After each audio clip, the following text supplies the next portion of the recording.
Right, good afternoon. And this paper is from the Centre for Native Title Anthropology, and it addresses critical issues for the sustainability of applied anthropologists in the sector.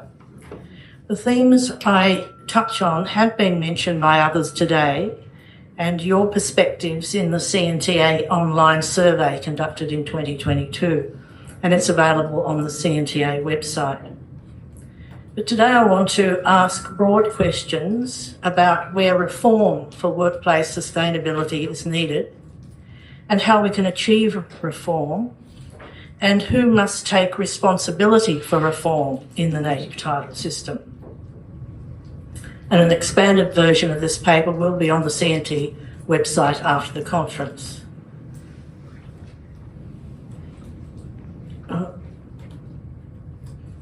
So in my view, native title is an interconnected system or set of processes with different players responsible for different functions and with different sources of authority, or what we might call levers for outcomes.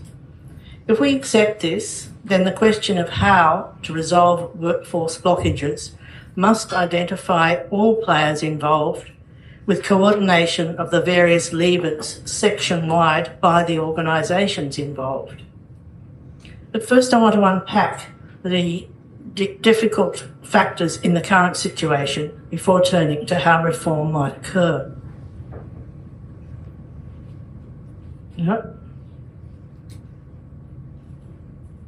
So let me assume that you share my belief that native title anthropologists are vital to the just, reliable and timely resolution of native title matters, not least because sustainability of the sector depends on having professional capability available to meet the business requirements of native title organisations and to meet the federal court's legal requirements.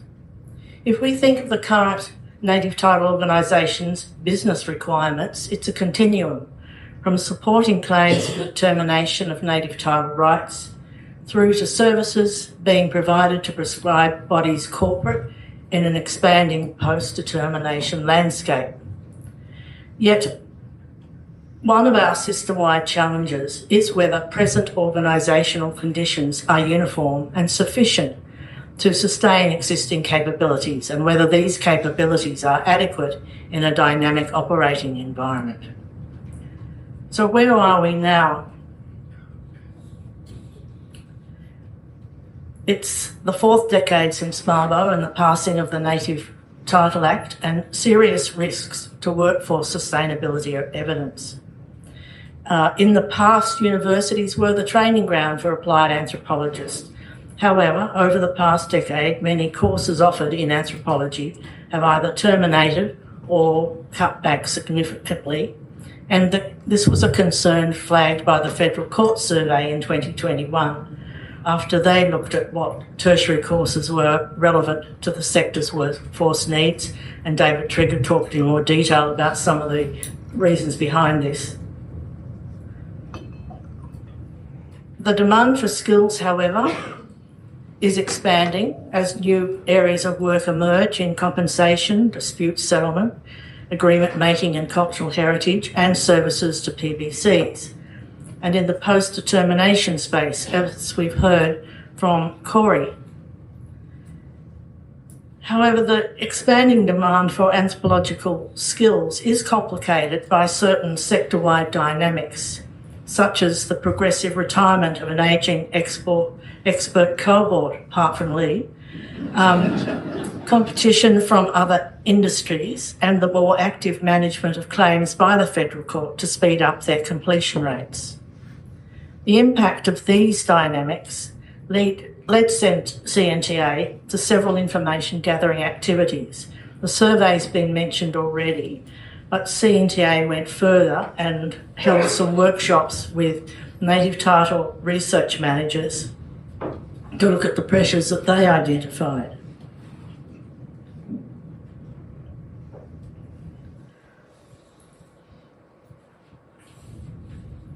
Attracting and upskilling new entrants. One of these issues was external pressures influencing attraction In recent years, fewer anthropological graduates are entering the native title workforce, and new employees are taking positions without necessarily having native title specific knowledge and skills. And the value of applied work has been impacted by negative perceptions in both popular culture and university forums when the role played by anthropology historically is highlighted. Another issue was the adequacy of the expert witness consultant group. Workforce data in some areas is limited. For example, while the pool of consultant anthropologists has expanded, less is known about current consultant usage by NTOs, native title organisations, including the nature and scale of any shortages and pay scales. We're unclear too whether the flow-through of experienced native title organisation staff anthropologists into consultancy roles is a trickle or a flood. Superficially, it looks like limited take-up and exacerbated by the risk of the long foreshadowed retirement of ageing experts. If confirmed, these trends have implications for delays in bringing claims to court and their progress through the legal system, alongside risks to achieving quality outcomes. And now a word on classification structures and pay issues. The research managers voiced concern to CNTA about pay scales and job classification scales, which is something Emma went into in more detail. They argue for the value of a framework where graduations of skill and experience could promote recognition of capability levels amongst staff anthropologists. This would, from their perspective, enable greater fairness when settling relative pay scales between each classification, as well as rewarding graduations in capabilities through pay increments within classifications.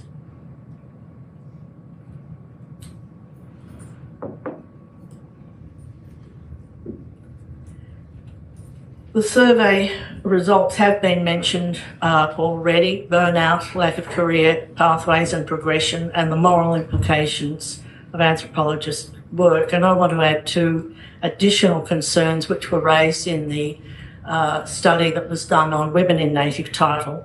And these are gender-specific issues which have been explored but still await resolution in workplaces, and workforce management issues within native title organisations. I'll come back to these. I won't go into a lot of detail about burnout because Emma's done that in a comprehensive ways, but it's things like the stressful interactions with claimants, the physical and mental toll of field work, personal safety issues, long driving hours, and the work-life balance issue. And many of these factors, of course, are foundational to workplace health and safety issues and impact directly on retention. Career paths and progressions were frequently raised in the survey, and we note that for smaller organisations this can be more problematic than for larger organisations because there's a restriction in the breadth and level of work and reduced development opportunities. And other influential factors of concern were needing to relocate for advancement, although we've had another position built around that. The complexities of moving into a consultant role, which we've also just heard of, and the ability in the long term to move out of the sector. That is a question of what's my future employment and are my skills transferable? I'll briefly mention the moral implications of the anthropologist's role at work. This is particularly because of the post-colonial connotations and a current political view of this past, and I think that was canvassed very well by David this morning.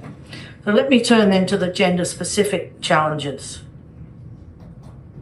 Gender safety and dynamics for women arise in the context of a devaluing of women's skills and experience, expectations for women to perform domestic and emotional labour, the risks to women's personal safety and field work, the normalisation of verbal abuse, and feeling unable to report concerns to management or not being aware of how to report instances of inappropriate behaviour.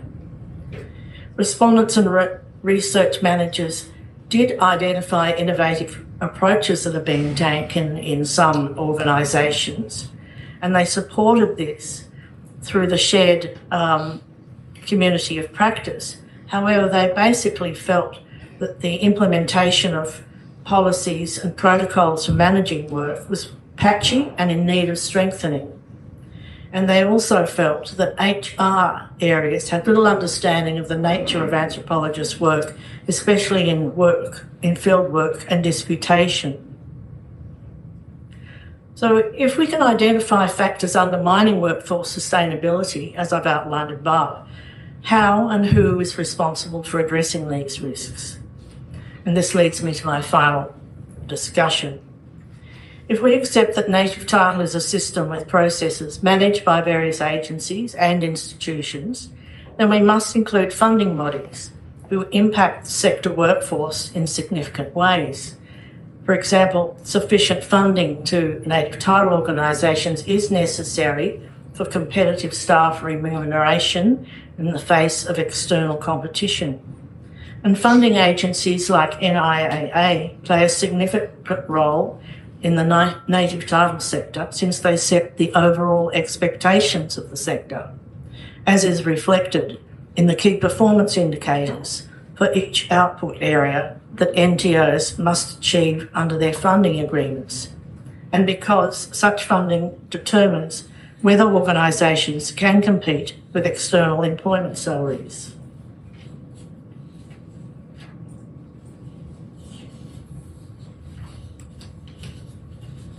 Sorry, this was printed upside down. And whether, and to some extent, how NTOs can respond to changing business requirements to enable them to achieve the KPIs set for them.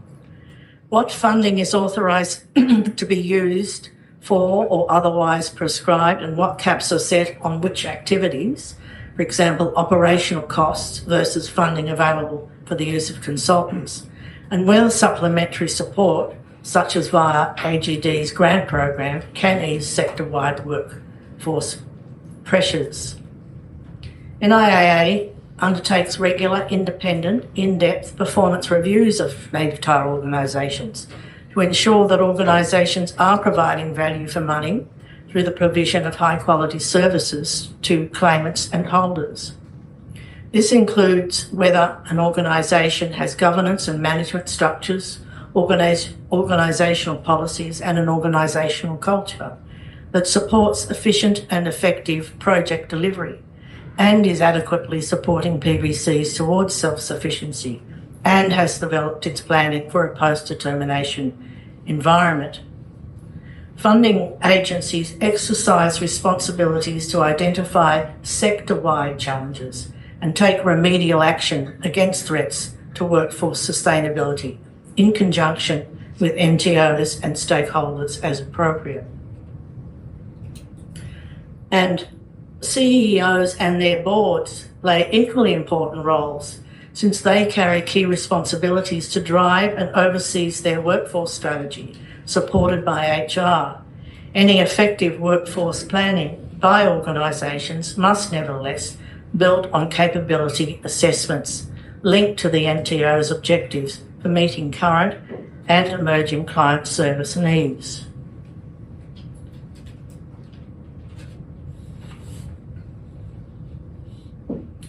Now some of the knowns, moving from the unknowns, some of the questions I raised.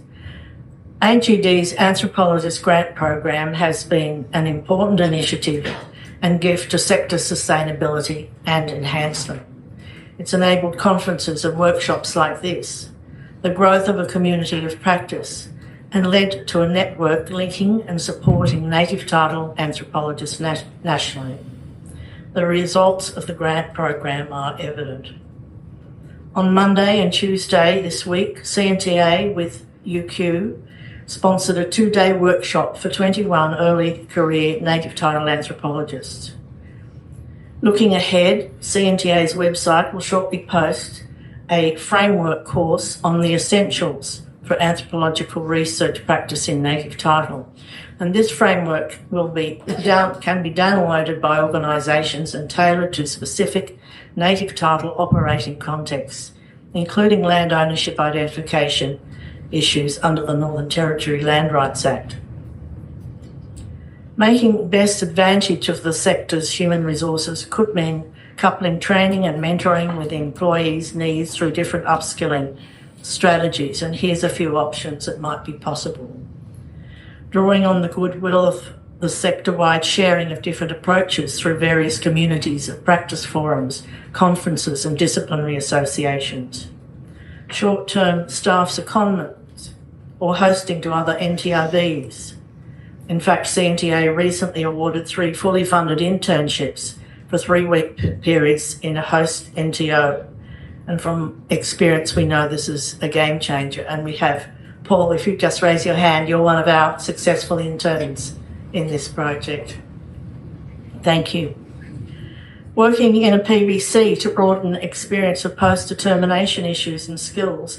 Corey made a very strong case for that, but there are other people in the room today who are working in PBCs too. And perhaps you'll raise your hand when I call your name. And we've got Corey.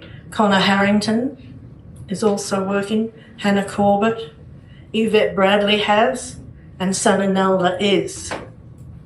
And these anthropologists are all working in that space, so please talk to them afterwards.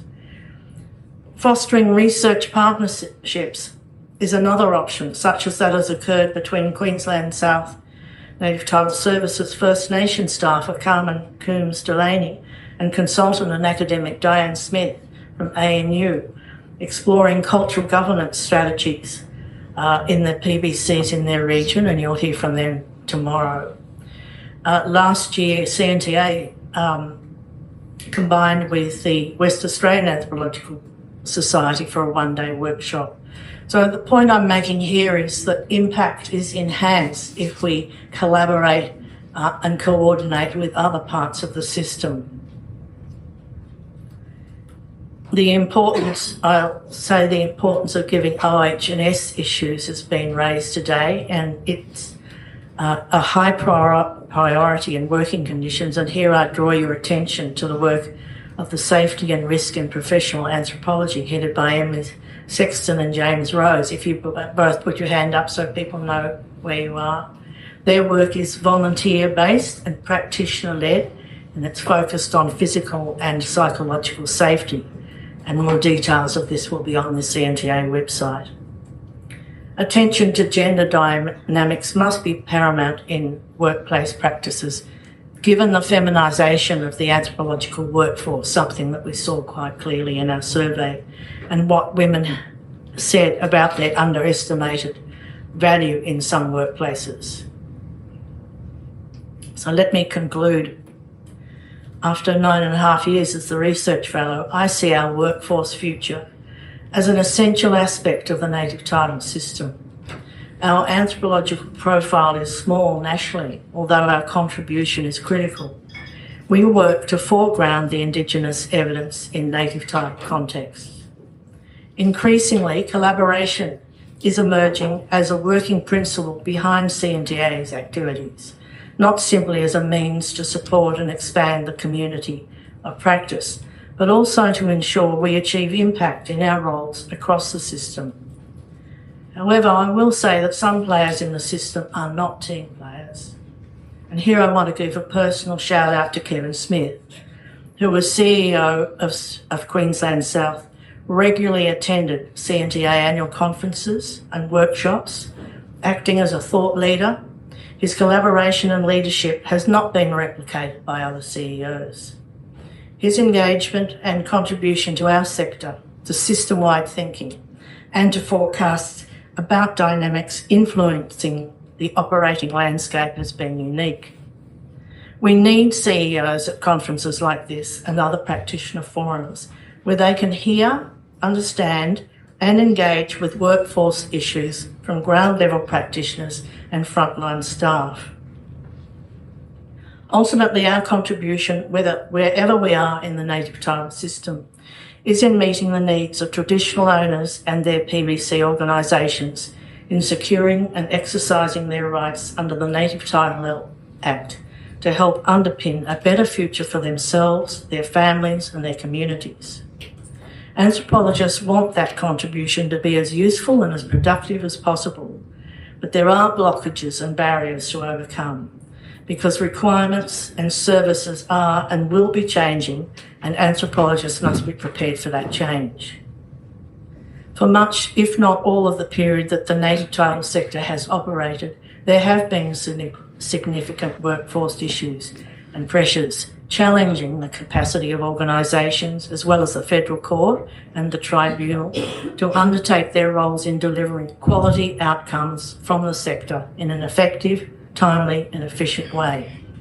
So the task ahead is a significant one.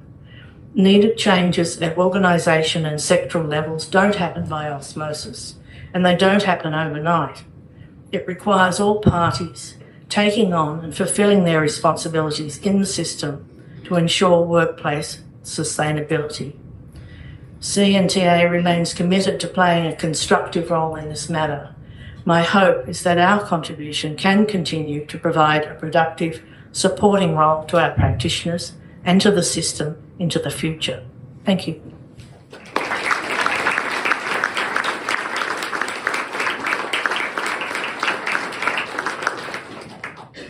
Thank you, Julie, for your insightful paper and all your hard work along with the team. Are there any questions for Julie? We have 7 minutes.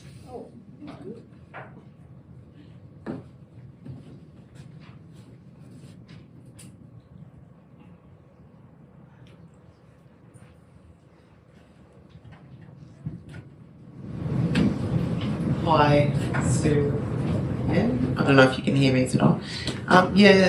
Julie, I'm just wondering what efforts have been made by the CNTA to try to encourage some of the other CEOs to attend, and then on top of it, what might we anthropologists working in-house do to try to encourage them to attend and participate? That's a good question. Thanks, Susie.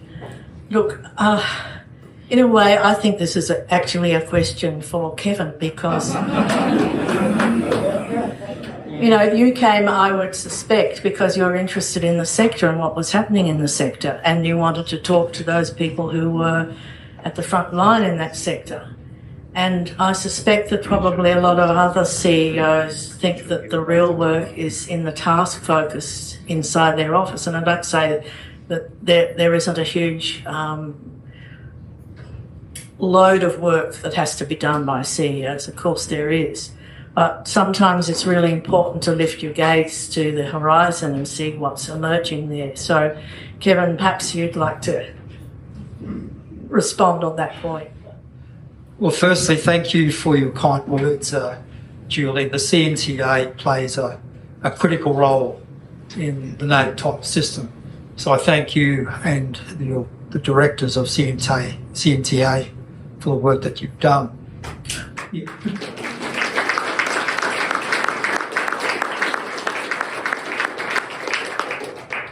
I'll be talking a little bit about this tomorrow morning in my presentation, but the reason why I participate as a CEO at Queensland South at these forums is that when I took over the role, there was an amalgamation of part of the Carpentaria Land Council, Goorang Land Council and Queensland South Native Title Services. And there was only one connection report that really was a proper connection report in that sense, and that was written for Quandamuka people. And throughout the whole region, there weren't very many reports at all. They were reports that were responding to the Future Act regime, and they were reports that kept changing. I'm glad Kevin Murphy qualified. It wasn't me who sacked him after that 30-day period. But that, I can say that was typical. You didn't like the opinion from the anthropologist, we'll just purchase another opinion. And that's antithetical to the role of an expert, and it's antithetical to how you progress a claim. So the reason why I came to these forums is I just wanted to understand a discipline that I didn't know very well, but I knew was critical to moving the system forward. And I have tried many times to entice my colleagues when I was a CEO to come along, because you get this understanding of the issues at a ground level. And it may be that they were busy doing other things, but I have to say, it's a bit forthright for me to speak on behalf of the system since I'm no longer in the rep body system. But I think that there was an appreciation, always an appreciation of the role that all of you play, whether you're consultant or in-house anthropologists. And I don't think you should take the fact that they're not here should not detract from their views that you are important, you're important to the system. All rep bodies have very, very effective research units, and they're used critically in the way that the work is done. But I think, and Corey and Emma and Amy spoke really clearly about how the operating environment is becoming more complex, and we need people like anthropologists to actually navigate that system. And I think CEOs simply need to come to this forum. And so I think that'll be the work for who the baton is handed on to. But I think that you've played a very important role and a credible role, and you should be commended. But look, CEOs do need to come to forums like this. Thank you. Thank you.